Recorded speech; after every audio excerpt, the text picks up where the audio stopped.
I live in Abu Dhabi, so I'm particularly intrigued by the fact that Abu Dhabi has been one of the fastest growing regions on this list for some years now. What does that say about Abu Dhabi's attempts to diversify its economy? Tracy, what that says is that we see consumers who are interested in traveling all around the world. So that's the first thing. And then you have an economy here in Abu Dhabi where the investment into hotel sector, where the investment in convenience and attractions and all of that is getting people to come to the region. When we look at our data, and we've seen Abu Dhabi top the list for the last so many years, since 2009 in effect.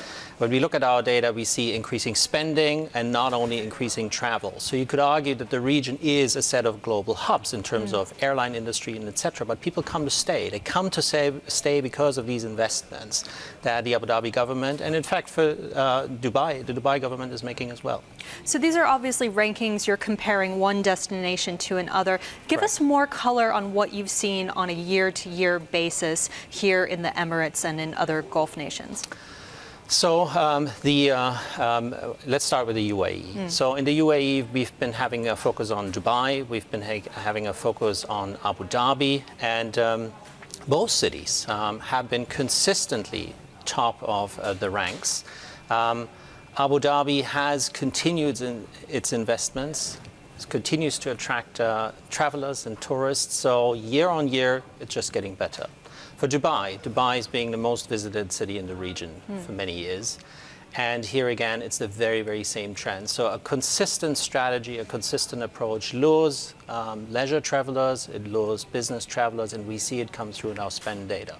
So MasterCard is obviously a very big presence in the region. Can you give us any detail on what you're seeing in terms of credit quality and whether or not people are falling behind on credit card payments, that sort of thing, given the lower oil price? Yeah, Tracy, that's a really interesting question. If you think about our role in the payment system, we're essentially connecting consumers, merchants, and banks. So in terms of extending credit to a consumer, that's fundamentally the role of banks. So in terms of our data, we see spend data, we see travel data, as we just discussed it. We do not really see credit quality data. Broadly speaking, what I can tell you, though, is that around the world, and just as much here in the region, there's a trend to prefer debit over credit.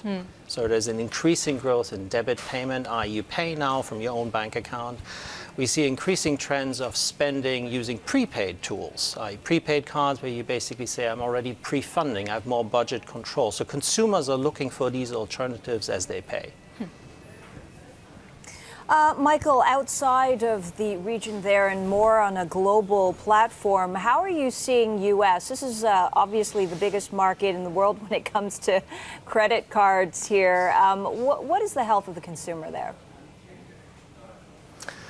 Yeah, Angie, very same answer to a similar question here. In terms of the credit health in the US and the US consumer trend, broadly speaking around the world, consumers, from our perspective as a payment technology company, are looking basically for three things.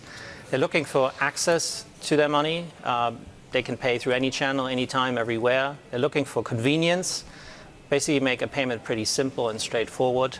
And they're looking for safety and security, because when it comes to money, in the end, trust and safety is absolutely paramount. So those trends are the very same across the world. Except when it comes to credit quality, the broad trends, alternative to credit is something that we see growing comparatively faster in the debit space, in the prepaid space. The whole trend towards digitalization, how you can pay with an instance, using your phone, all of that, those are broad trends that affect the US just as much as here in the Middle East. Yeah, and here in Asia, we see that digitalization, the ability of consumers to pay via their mobile phones. I mean, it's being really led by China and Asia right now. How are you adopting some of those for MasterCard? Yeah, our trend, the way that we look at digitization as a trend is, in the end, we have had 50 years of payment technology that makes something fairly complex pretty simple. Today, you tap a card, you swipe a card.